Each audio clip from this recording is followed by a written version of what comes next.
I will go to fourth question. Why should Jesus be tempted by Satan? According to belief in Gospel of Prosperity, Jesus is tempted by Satan for following reasons, symbolizing his identification with humanity, providing a model for resisting temptation, affirming his sinlessness, preparing him for ministry, signaling victory in spiritual warfare. This thing is going a little bit long or something, so please bear with us and try to understand what we are trying to say, or we ought to say. These reasons are also human precepts regarding God, because human precepts, of course, you will be knowing. These and all don't belong to the uniqueness of his good news. That too, there are some anathema-like fault also here, like signaling victory in spiritual warfare with or against evil. This is somewhat equating Jesus with the Satan. Satan is not equal to Jesus.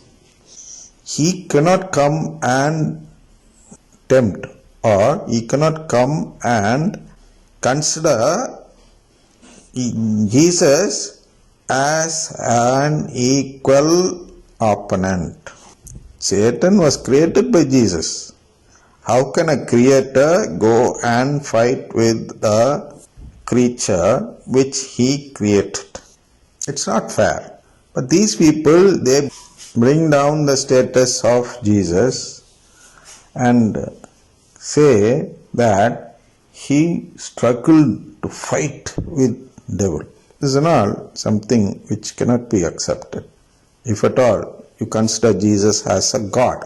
If you don't consider him as a God, and if you only look at him as someone like a messenger or a prophet or something like that, then you can say these words.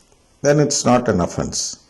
But considering Jesus as a God, if you say these words, it's of course an offense against God.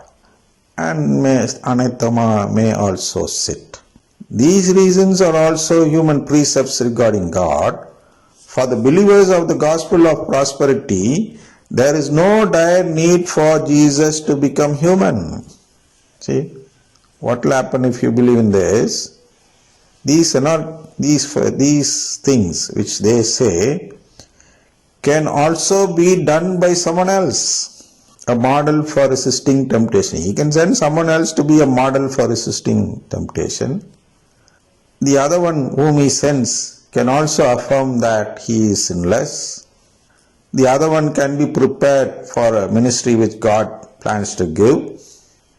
After all, these are deeds which others can do other than Jesus. But for us, the Catholics, there is a deed, there is an action or a work which only Jesus the God can do.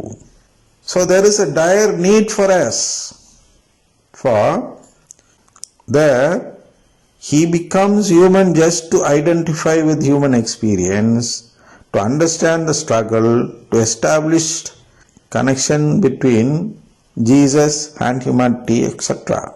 This type of God and human relationship is also found in other religions where God helps human in their struggle and establish connection between God and humanity. Then what do the believers of the Gospel of the Cross say about temptation for Jesus? According to Catholics, who are believers of the Gospel of the Cross, Jesus became man not for these reasons. For he could do this help even through someone else. Then for what did Jesus come as human? He couldn't send anyone else, so he himself came as human. This is so because he wanted to adopt us filially. Why did he come as human? No one else could adopt us. If someone else does this work, then we will become not God's family members, but a family member of that someone else. For this only he was tempted. But for this, If during temptation Jesus tried to act as God, then Jesus would become unsuitable to give the relationship. You can even call it unworthy. If he needs to give us this relationship, he should remain as a human and not as a God here. That's why he is called fully human and fully God. I'll tell you. That's why if at all during temptation Jesus tried to act as God, then Jesus would become unsuitable to give relationship. It is so because to adopt someone filially, both the adopter and the adoptee should belong to same species. So if at all Jesus does some sort of miracles like changing stones into bread or jumping from heights, etc., it would imply that he is not human.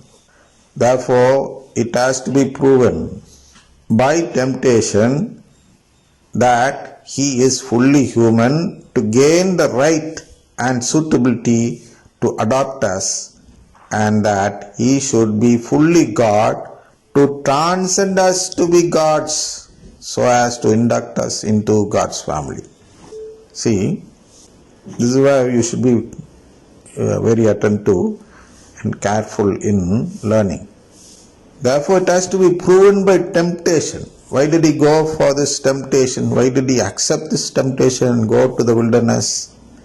Because before spreading the good news, he has to prove that he is eligible to give this right.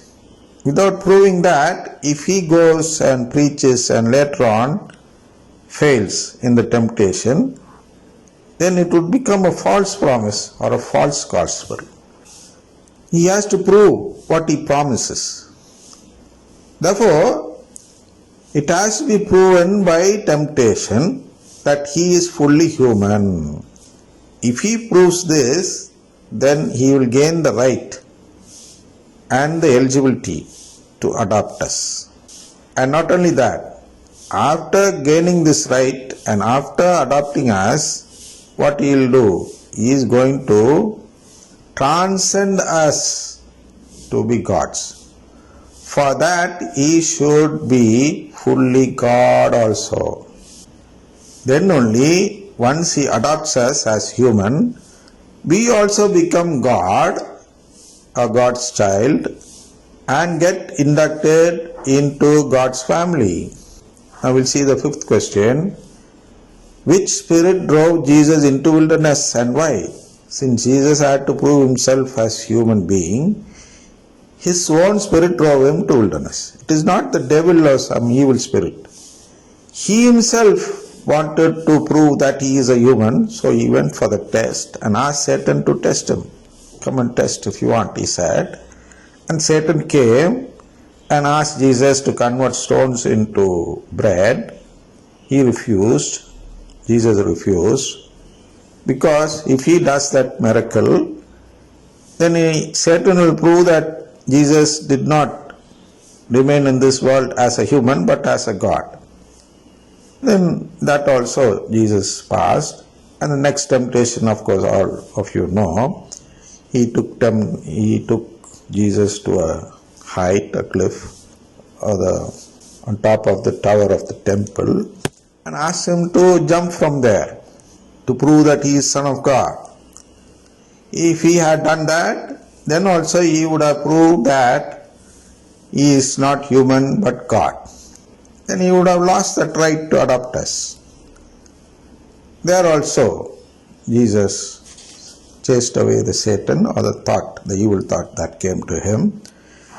Then the third one, of course you know, the devil.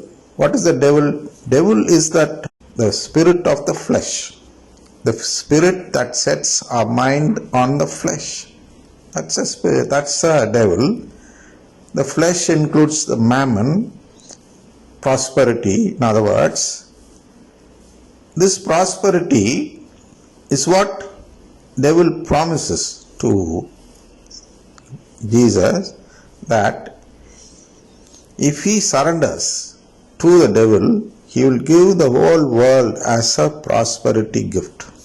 Jesus is a person who came to preach the gospel of the cross and not the gospel of prosperity.